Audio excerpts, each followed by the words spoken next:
Rusia shpalli gjendjen e jashtëzakonshme rajonale në Krime më 4 janar, ndërsa punëtorët dhe vullnetarët pastruan tonelata rër të kontaminuar në të dy anët e ngushticës Kerç, pas një derdhjeje nafte në detin e Zi në dhjetor 2024.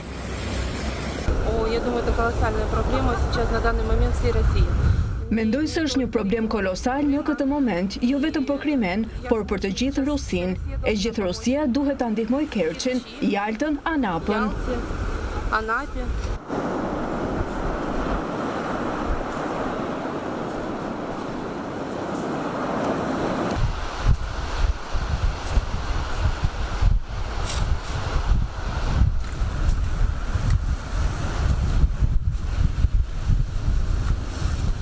Mbi 100 vullnetar u mblodhën në një plazh në rajonin e Krimes Sevastopol më 7 janar për të hequr mbetjet e naftës pas një derdhjeje nafte në detin e Zi në dhjetor 2024.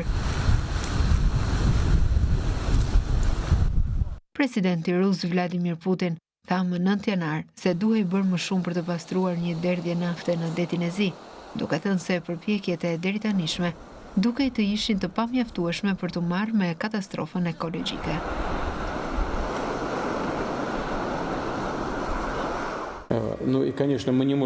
Sigurisht ne nuk mund të anashkalojmë sot një çështje shumë të ngutshme dhe urgjente që lidhet me mjedisin.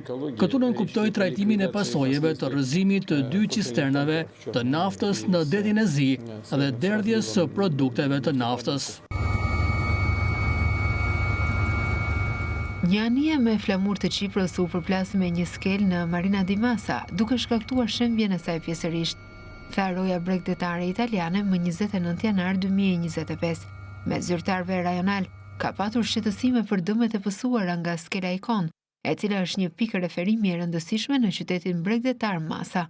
Guvernatori i Toskanës Eugenio Giani tha se vlerësimet strukturore do të kryen përpara se të fillojë rindërtimi.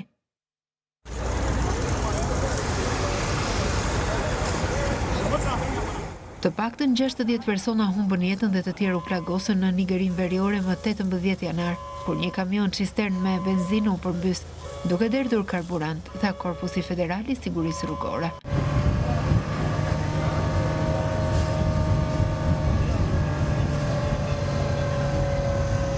Një lumë në Buenos Aires, Argentinë, mori ngjyrë të kuqe të theksuar më 6 shkurt 2025, duke alarmuar banorët të cilët dyshonin se derdhjet toksike ishin shkaktare, sipas raporteve lokale. Autoritetet mblodhën mostra uji nga lumi, i cili derdhet në Rio de la Plata, për të përcaktuar shkakun e ndotjes.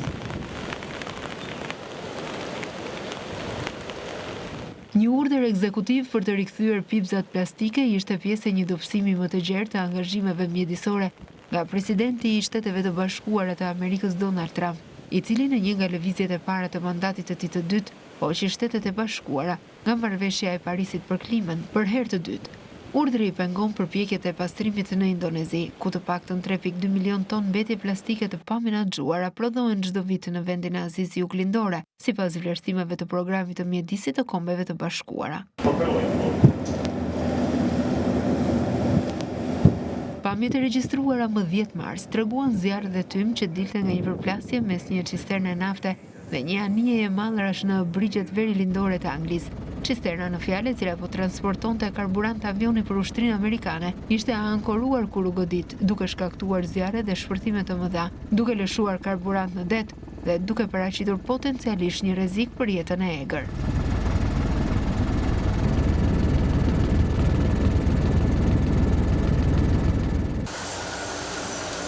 Banorët e qytetit ekuadorian Viche thanë më 15 mars 2025 se ishin të shqetësuar se një derdhje naftës në lumë do të ndikonte në shëndetin e tyre, tek të korrat dhe kafshët.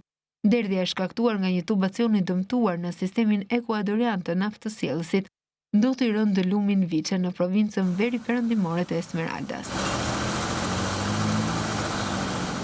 Claro que es peligroso incluso para los Sigurisht që është e rrezikshme edhe për ne që kemi bagëti, që ndonjëherë pin ujë nga lumi, madje edhe për vetë peshqit. Është e rrezikshme për qenjet e gjalla, të cilat mendoj se do të ngordhin.